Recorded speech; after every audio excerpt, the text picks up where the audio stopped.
Shalom. Salam kader siap utus. Perkenalkan, nama saya Natalia Sampe, Ketua PPGT Klasis Lamasi. Dan saya Nopen Lungan, Wakil Ketua PPGT Klasis Lamasi. Sahabat-sahabat KSU dimanapun kalian berada, jumpa lagi dalam acara PA Bina Muda PPGT. Kami berharap bagi sahabat-sahabat KSU yang menyaksikan acara ini dalam keadaan sehat, baik, dan dalam perlindungan Tuhan. Amin. Nah, bagaimana PA kita minggu lalu? Pastinya sahabat KSU sudah menonton dan menyimak. Kami berharap firman Tuhan yang dibagikan minggu lalu membuat sahabat KSU termotivasi untuk menjadi pelaku firman dalam kehidupan kita sehari-hari. Untuk PA minggu ini diberi tema salah kostum. Ada apa sih dengan salah kostum ini? Untuk mendalami tema kita minggu ini, kita akan dibantu oleh Saudara Rio sebagai host dan Kakak Pendeta Sony Patimang STH sebagai narasumber. Oh iya, sebelum kita menyaksikan PA minggu ini, jangan lupa untuk subscribe YouTube channel PPGT Kader Siap Utus, Like, komen, dan tentunya jangan lupa untuk di-share. dari Klasis Lamasi Wilayah 1 Tanah Luhur, kami menyapa sahabat KSU. Selamat menyaksikan.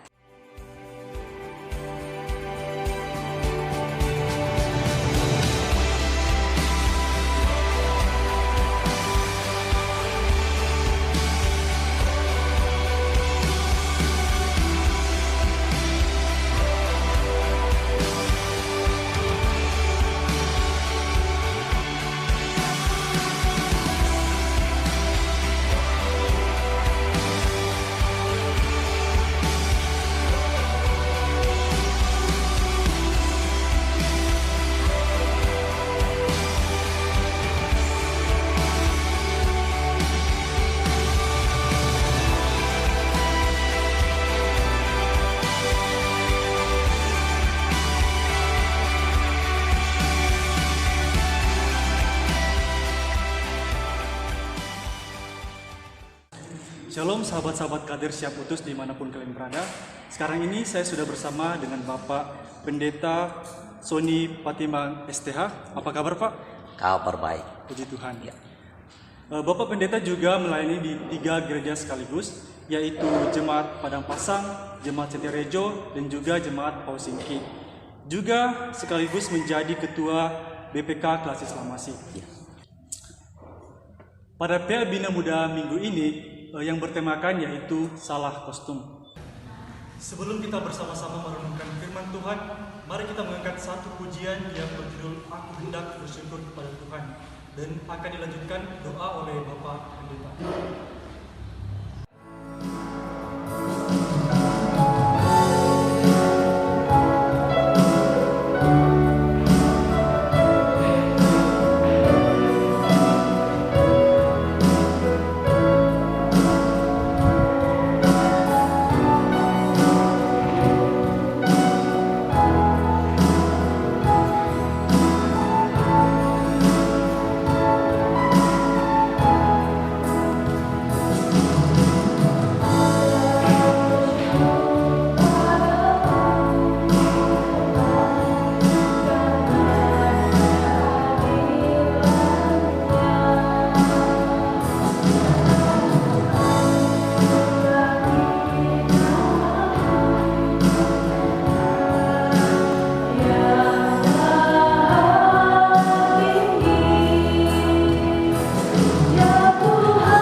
Mari kita berdoa. Ya Allah dan Tuhan kami bersyukur kepadamu untuk segala kasih dan anugerah Tuhan. Pada kesempatan saat ini ya Allah, kami akan bersama-sama mendengarkan, merenungkan dari kebenaran firman-Mu. Tuhan, siapakah kami untuk layak mendengarkan firman-Mu? Namun Engkau telah mengasihi kami di dalam kasih Kristus, sehingga kami dilayakkan untuk mendengarkannya. Karena itu ya Allah, berbicaralah kepada kami dan kuasai kami dengan kuasa Roh-Mu, sehingga firman yang kami dengarkan saat ini kami pahami, kami mengerti dan kami lakukan. Di dalam dan melalui Kristus Yesus kami berdoa. Amin. Sahabat KSU yang sama-sama dikasih Tuhan, firman Tuhan yang kita akan sama-sama dengar saat ini yaitu dari Matius pasal 22 ayat 1 sampai dengan ayatnya yang ke-14. Lembaga Alkitab Indonesia memberi judul perumpamaan tentang perjamuan kawin. Firman Tuhan. Lalu Yesus berbicara pula dalam perumpamaan kepada mereka. Hal kerajaan sorga seumpama seorang raja yang mengadakan perjamuan kawin untuk anaknya. Ia menyuruh hamba-hambanya memanggil orang-orang yang telah diundang ke perjamuan kawin itu. Tetapi orang-orang itu tidak mau datang. Ia menyuruh pula hamba-hamba lain, pesannya, katakanlah kepada orang-orang yang diundang itu, sesungguhnya hidangan telah kusediakan. Lembu-lembu jantan dan ternak piaraanku telah disembelih. Semuanya telah tersedia. Datanglah ke perjamuan kawin ini. Tetapi orang-orang yang diundang itu tidak mengindahkannya. Ada yang pergi ke ladangnya, ada yang pergi mengurus usahanya, dan yang lain menangkap hamba-hamba itu, menyiksanya dan membunuhnya. Maka murkalah raja itu, lalu menyuruh pasukannya ke sana untuk membinasakan pembunuh-pembunuh itu dan membakar kota mereka.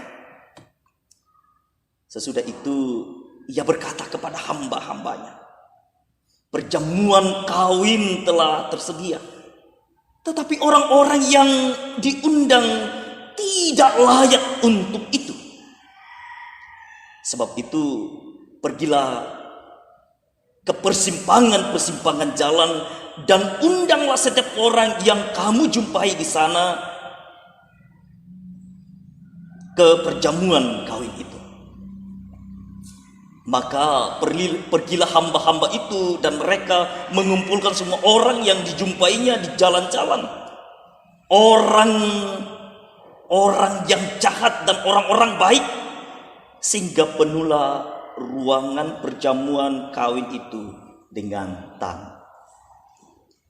Ketika raja itu masuk untuk bertemu dengan tamu-tamu itu, ia melihat seorang yang tidak berpakaian pesta.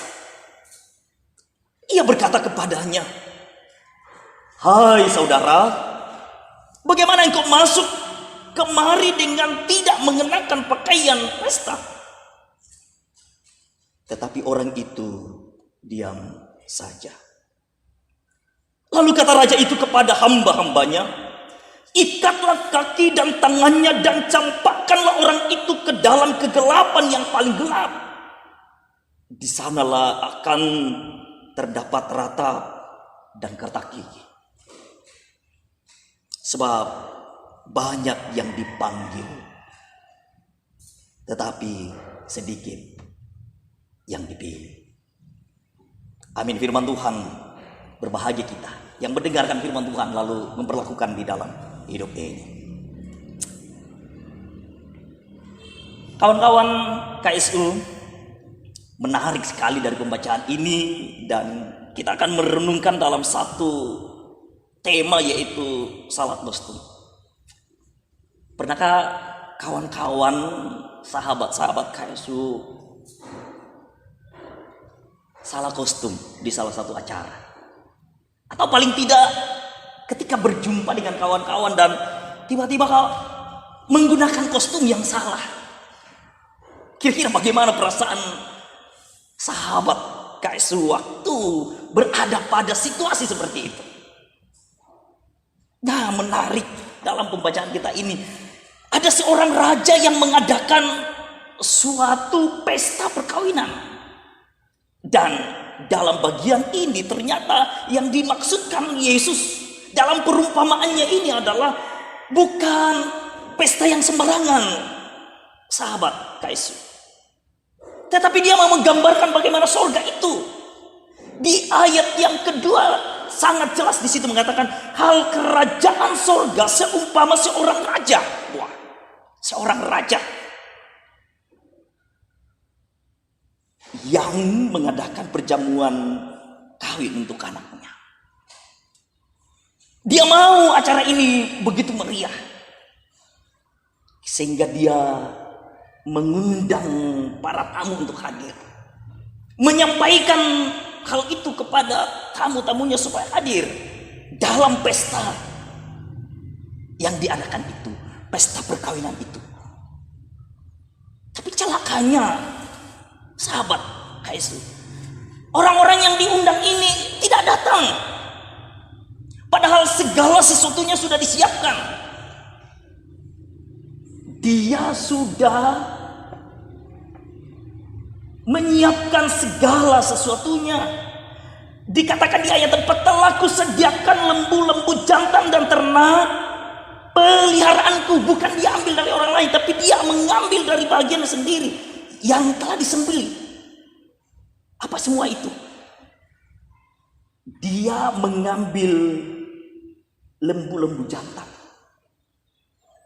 mengambil ternak peliharaannya untuk perjamuan kawin itu. Nah, ini adalah gambaran orang-orang yang diundang di sini adalah gambaran bagaimana orang Israel menolak akan keselamatan yang dinyatakan Tuhan kepadanya. Nah, sehingga kalau ketika kita menelusuri Alkitab, kita akan jumpai seorang nabi yang disuruh mengambil seorang yang sundal, yaitu Nabi Hosea. Nabi Hosea disuruh mengambil perempuan sundal untuk dikawininya. Karena ini adalah gambaran orang Israel yang menolak Tuhan. Orang Israel mau dikatakan bahwa sekalipun engkau bersundal, tapi aku mau memperistri engkau, menjadikan engkau sebagai bagian dalam hidupku. Nah, ini gambaran yang digambarkan oleh Allah sehingga di dalamnya. Nah, ketika kita melanjutkan bagian itu, kita juga akan menjumpai bahwa tidak hanya menolak. Menolaknya dengan cara apa? Wah, mereka pergi ke kebunnya. Mereka yang diundang itu ada yang ke ladangnya, ada yang mengurus usahanya, dan yang paling celaka, sahabat Yesus, para hamba-hamba utusan-utusan itu dibunuhnya. Itu adalah gambaran-gambaran para nabi-nabi Tuhan yang dibunuh oleh orang Israel. Sehingga Allah menolak. Allah kemudian mengatakan orang ini tidak layak untuk pesta ini. Di ayat yang ke-8, kalau kita memperhatikan bagian pembacaan kita, dikatakan di sana bahwa orang-orang yang diundang itu tidak layak karena mereka menolak, mereka membunuh para hamba-hamba yang diutus Tuhan, nabi-nabi Tuhan dibunuh mereka. Dan tidak hanya membunuhnya, tapi tawaran dari Tuhan ditolak, sehingga kesempatan bagi bangsa-bangsa lain itu dibukakan. Sehingga raja itu marah dan dia mengatakan, aku akan membinasakan kota itu. Di ayat yang ke-7 pembacaan kita. Lalu menyuruh pasukannya ke sana untuk membinasakan pembunuh-pembunuh itu dan membakar kota mereka. Sahabat KSU, Tuhan sudah menolak bangsa pilihan Tuhan, bangsa Israel. Dia menawarkan itu kepada kita yang ada di zaman ini. Dan dalam pesta yang kita rayakan saat ini adalah pesta iman kita. Pesta yang sekarang kita jalani ini adalah pesta iman yang dimana kita berarak-arakan menuju kepada pesta yang sesungguhnya, yaitu pesta di surga yang Kristus Yesus sediakan bagi kita sendiri. Dia menyediakan bagi kita. Dia telah datang menjemput kita. Dia telah datang ke dunia ini sebagai seorang bayi yang dilahirkan dalam palungan yang sederhana. Dia menawarkan keselamatan itu. Dan dia mau mengenakan pakaian pesta itu kepada kita. Pesta iman. Pertanyaannya adalah mengapa kita salah kostum? Kalau kita sementara merayakan perayaan iman kita, dan mengapa kira-kira? Mengapa kita dikatakan kita salah kostum? Apa yang Yesus maksudkan dalam pembacaan kita, bahwa dia menjumpai dalam perumpamaan ini, dia melihat ada seseorang yang tidak menggunakan kostum pesta. Ini menarik sekali. Dari pembacaan ini, ternyata ketika saya telusuri, ini yang dimaksudkan bahwa melakukan peribadatan tidak menggunakan baju pesta sama saja dengan kemunafikan iman. Wow, kemunafikan iman. Tidak menggunakan baju pesta artinya gaya hidup yang tidak sesuai dengan apa yang seharusnya kita tunjukkan dari iman kita itu.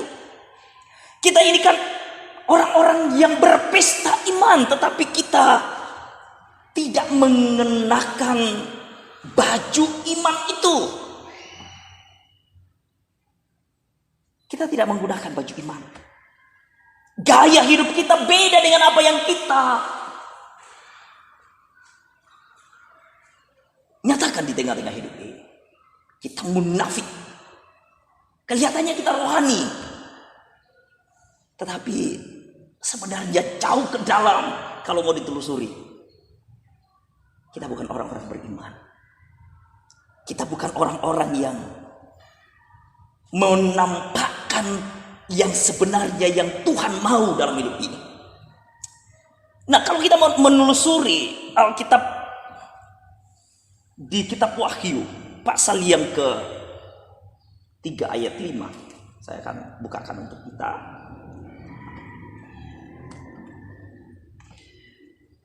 Ini tentang bagaimana ketika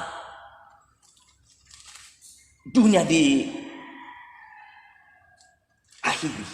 ketika jemaat Sardis yang salah satu jemaat mendapatkan teguran Tuhan. Di ayat 5 mengatakan seperti ini. Barang siapa menang, ia akan mengenakan pakaian putih.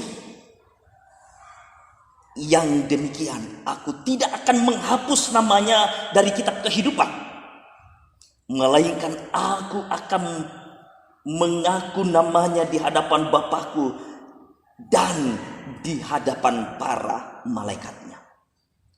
Di sini Yesus Kristus menyebut orang-orang yang melakukan imannya dengan benar, mengenakan pakaian putih. Dan apa yang dikatakan, yang dijanjikan Yesus kepada kita adalah bahwa aku akan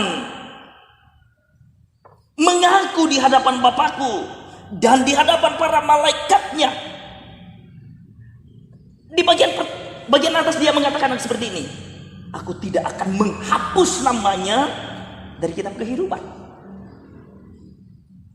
Jadi hati-hati ketika kita munafik dalam perjalanan iman ini. Kan ada Yesus melihat siapa kita. Apakah kita sungguh-sungguh melakukan pesta iman dalam anugerah Tuhan, Kita melakukan iman kita, apa yang kita tunjukkan sesuai dengan apa yang kita imani. Sehingga kita tidak dikatakan salah kostum. Beda yang kita pakai, beda yang kita tampilkan dengan siapa diri kita. Itu yang namanya munafik. Dan kemunafikan rohani, inilah yang dimaksudkan dalam pembacaan kita. Bahwa dalam pesta itu, orang-orang yang tidak menggunakan baju pestanya adalah orang-orang munafik. Jangan sampai saudara, sahabat-sahabat KSU didapati Tuhan tidak menggunakan baju pesta, atau di dalam hidupnya engkau munafik dengan imanmu yang kau tonjolkan tidak sesuai dengan imanmu, gaya hidupmu tidak sesuai dengan imanmu, pergaulanmu. Dan itu dikatakan dalam kitab Wahyu tadi, orang-orang yang tidak melakukan itu akan dihapus. Tetapi orang-orang yang melakukannya, orang-orang yang mengenakan baju putih itu, menggunakan baju pesta itu, akan memperoleh kehidupan dalam kitab kehidupan. Yesus Kristus telah menjadikan kita sahabatnya, bahkan menjadikan kita sebagai keluarganya, yang memberikan kostum pesta untuk kita, yaitu kehidupan yang kekal. Sehingga dia mengatakan, akulah jalan, kebenaran, dan hidup. Tidak ada seorang pun yang datang kepada Bapa kalau tidak melalui aku. Amin. Firman Tuhan. Demikianlah firman Tuhan yang sudah kita dengarkan tadi. Nah, untuk lebih jauh kita memahami tentang apa sih yang dimaksud dengan salah kostum itu. Nah, tadi sempat kita dengarkan bahwa salah kostum yang dimaksud di sini yaitu gaya hidup dan juga pergaulan kita selama ini. Nah, mungkin saya ingin bertanya sedikit Pak mengenai pergaulan atau kostum anak muda sekarang ini. Apakah bisa dikatakan kostum anak muda ini sudah bisa dikatakan benar atau ternyata melenceng atau salah Pak?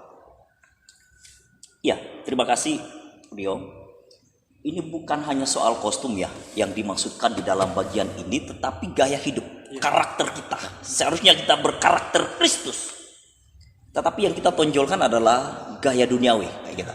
Jadi bukan kostum, karena ini lebih lagi bahwa kita berada dalam dunia milenial, bahwa bukan hanya kostum, tetapi lebih kepada kepribadian sebenarnya, lebih kepada gaya hidup kita sebenarnya, seperti itu. Sehingga inilah yang saya bahas tadi, bahwa kemunafikan iman, apa yang kita yakini beda dengan apa yang kita tampilkan. Nah, itu yang dimaksudkan bahwa ini. Jadi bukan lebih kepada kostum sebenarnya, tapi gaya hidup, pola pikir kita, gaya bagaimana kita seharusnya menampakkan seperti yang Kristus mau kita lakukan, tetapi beda yang kita lakukan. Saya pikir, ya begitu, Ria. Nah, kalau misalnya ada anak-anak muda yang di mana pergaulannya itu sudah sangat-sangat melenceng, apalagi di zaman milenial ini, apalagi dilengkapi dengan Android dan juga teknologi-teknologi baru yang tentunya akan membuat pergaulan anak muda semakin terjerumus ke dalam hal-hal yang salah, termasuk dalam penggunaan sosial media tentunya. Apalagi di sekarang ini sosial media sangat luas dan bahkan ada orang yang sampai-sampai membuat reputasi dirinya, bahkan harga dirinya pun hilang di sosial media. Nah, bagaimana kira-kira Bapak cara untuk bisa terus meyakinkan diri kita untuk terus berada di jalan yang benar, atau kita terus menggunakan kostum kita itu tetap berada di jalan Tuhan seperti itu? Oke, menarik sekali Rio pertanyaan ini. Kostum yang kita gunakan itu menandakan siapa kita, kayak kita. Kostum yang kita pakai atau apapun yang kita kenakan itu menandakan siapa kita. Kalau diri kita tahu bahwa kita adalah anak Allah, tidak mungkin kita melakukan sesuatu yang mempermalukan, gitu. Mempermalukan orang yang memberikan kostum itu. Jadi ketika saya misalnya, Rio, saya menggunakan kostum ini dan saya melakukan tidak sesuai dengan yang memberikan kostum itu kepada saya, maka itu berarti saya menghina orang yang memberikan itu kepada saya. Jadi poin penting di sini adalah pertama, kostum itu menandakan siapa dirimu. Gitu. Kostum itu menandakan siapa engkau. Gitu. Kalau engkau anak raja, tidak mungkin engkau akan menggunakan baju hamba. Gitu. Jadi siapa dirimu, engkau akan dilihat dari kostummu. Jadi kalau engkau anak Allah, engkau anak raja, maka kostum yang engkau akan tampilkan adalah perilaku seorang anak raja, perilaku seorang anak Tuhan. Gitu. Menarik di sini, Rio, karena ketika kita mau memperhadapkan kenyataan yang ada sebagai anak muda sekarang dengan dunia yang begitu memberi peluang bagi kita untuk ya bisa menelusuri kemana saja, gitu. Dan memperhatikan ini, nah ini yang saya bahas tadi, bahwa jika kita sadari bahwa saya ini menggunakan kostum anak raja, tidak mungkin saya akan mengatakan, wah ini kostum saya akan gunakan sembarangan. Nah, tapi saya akan bertanggung jawab terhadap kostumku saya akan bertanggung jawab terhadap kostum itu, saya akan bertanggung jawab terhadap siapa yang memberikan kostum ini, dan saya akan bertanggung jawabkan itu. Karena seorang anak raja akan bertanggung jawab bagaimana dia melakukannya itu untuk kerajaannya. Nah, kalau kita disebut sebagai anak Allah, menggunakan kostum dari anak Allah, iman kita itu adalah kostum kita. Perbuatan-perbuatan kita itu adalah gambaran siapa kita, iman kita. Sehingga ketika kita, sahabat KSU, melakukan apa yang engkau anggap ini memuliakan Tuhan, maka Tuhan yang engkau akan muliakan. Kostum yang kita gunakan itu adalah lambang siapa diri kita, siapa yang memberikan kostum itu. Ya, begitu ya. Ya, sangat menarik sekali, apalagi di zaman sekarang ini sudah menjadi zaman yang betul-betul memaksakan kita untuk menahan diri terhadap segala macam pengaruh, segala macam provokasi daripada masyarakat ataupun lingkungan kita sendiri. Nah, jadi sebagai anak muda, sebagai Laskar Kristus, saya mengajak anak-anak muda sekalian untuk terus menjaga dan juga menggunakan kostum kita sebaik mungkin, sebagaimana yang difirmankan oleh Tuhan, dan sebagaimana kita harus menjadi contoh di masyarakat. Nah, mengakhiri PA Bina Muda kita pada kali ini, mungkin ada yang perlu ditekankan oleh Pak Pendeta? Oke, terima kasih. Sahabat KSU, engkau adalah anak raja, engkau adalah anak Allah. Karena itu kenakanlah kostum imanmu dan bertanggung jawabkan itu, bahwa engkau adalah anak raja, anak Allah, yang akan menunjukkan itu di tengah-tengah pesta imanmu di dunia ini. Kristus akan datang menjemput kita untuk menjadi orang-orang yang terlibat dalam pesta itu di sorga. Dan itu perkawinan yang Allah siapkan. Kita dijadikan mempelai dari Allah, dan Kristus adalah mempelai laki-lakinya. Engkau anak Allah, engkau keluarga Allah, engkau menggunakan kostum dari Allah. Karena itu, lakukanlah dalam hidupmu.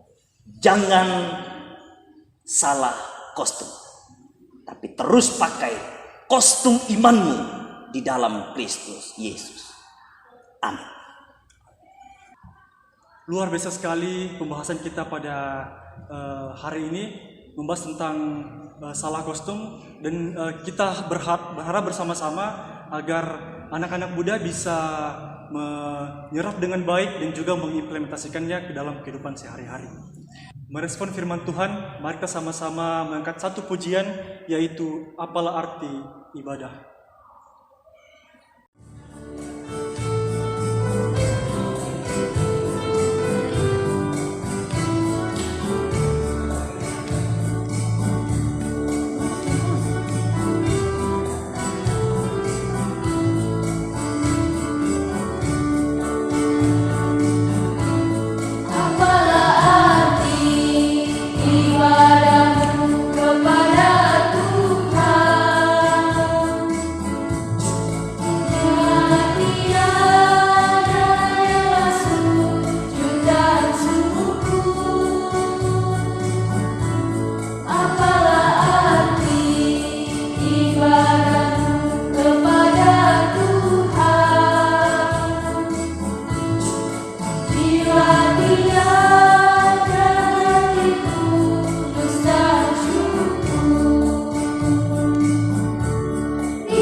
Silakan Pak. Terima kasih. Kita berdoa. Terima kasih ya Allah bahwa Engkau menganugerahkan kostum pesta bagi kami, yaitu iman di dalam Yesus Kristus. Iman itulah yang akan terus menolong kami menjalani kehidupan yang terus berada dalam arak-arakan menuju kepada pesta di dalam surga. Terima kasih Kristus telah menjadikan kami sebagai orang-orang yang mengenakan kostum anak Allah. Tuhan, tolonglah kami, anak-anak-Mu, sehingga iman kami di dalam Kristus terus bertumbuh, berakar, dan berbuah sebagai kesaksian bagi dunia ini. Di dalam dan melalui Kristus Yesus kami telah berdoa kepada Bapa di surga. Amin. Mengakhiri PA muda kita pada saat ini, mari kita mendengarkan pujian dari seorang PPGT yang akan menyanyikan lagu yang berjudul Pribadi yang Mengenal Hati.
Bagaimana dengan PA kita minggu ini?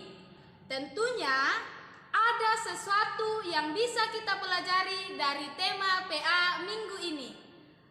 Berusahalah lebih keras untuk menjadi menjadi sedikit lebih baik.